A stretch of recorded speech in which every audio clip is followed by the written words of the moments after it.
চাঁদপুরের ফরিদগঞ্জে অসহায় দুস্থদের মাঝে শীত বস্ত্র বিতরণ করেছেন বাংলাদেশ জাতীয়তাবাদী দল বিএনপির কেন্দ্রীয় নির্বাহী কমিটির ব্যাংকিং ও রাজস্ব বিষয়ক সম্পাদক ও ফরিদগঞ্জ থেকে নির্বাচিত সাবেক এমপি লায়ন মোহাম্মদ হারুন রশিদ। এ সময় তিনি বলেছেন, আমরা যারা রাজনীতি করি তাদের কাজ হলো মানুষের সেবা করা। রাজনীতির শুরু থেকে আমি এই কাজটি করে আসছি, ভবিষ্যতেও করে যাব। মানুষের সেবা করার প্রতিজ্ঞা নিয়ে মাঠে নেমেছি। ফরিদগঞ্জের অসহায় ও দুস্থ মানুষ যারা তীব্র শীতে কষ্ট পাচ্ছেন তাদের জন্য আমি প্রতি বছরের ন্যায় এবার শীত বস্ত্র নিয়ে মাঠে এসেছি। আমি নেতা কর্মীদের বলেছি, যার যার সামর্থ্য অনুযায়ী শীতার্ত মানুষের পাশে দাঁড়ানোর জন্য, যাতে অসহায় মানুষ যেন কষ্ট না পায়। তিনি বিগত সরকারের সমালোচনা করে বলেন, তারা গত 17 বছর ধরে বিএনপি নেতা কর্মীদের খুন, অপহরণ, হামলা করে মিথ্যা মামলা দিয়ে জেলে দিয়েছে। আমাদের নেত্রী বেগম খালেদা জিয়াকে মিথ্যা মামলা দিয়ে সাজা দিয়েছে, তাকে চিকিৎসা সেবা থেকেও বঞ্চিত করেছে। তারেক রহমানের নামে অসংখ্য মামলা দিয়ে তাকে দেশে আসতে বাধা সৃষ্টি করে রেখেছে। দীর্ঘ 16 থেকে 17 বছর পর ফ্যাসিস্ট সরকারের অবশেষে পতন হয়েছে।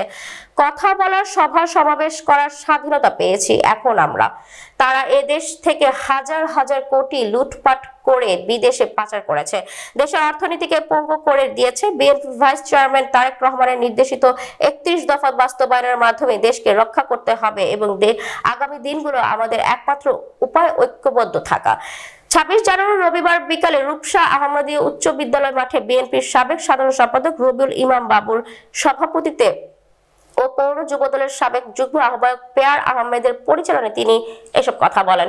এ সময় আরো বক্তব্য রাখেন ফরিদগঞ্জ উপজেলা যুবদলের সাবেক সভাপতি নাসির পাটোয়ারি, সাবেক যুগ্ম আহ্বায়ক মাহফুজুর রহমান টিপু, পৌর বিএনপির সাবেক সাধারণ সম্পাদক শাহাবুদ্দিন বাবুল, জেলা যুবদলের সদস্য ফজলুর রহমান, আপনার পাইকপাড়া দক্ষিণ ইউনিয়নের সাবেক চেয়ারম্যান ও ইউনিয়ন বিএনপির সাবেক সভাপতি কাজী হুমায়ুন কবির।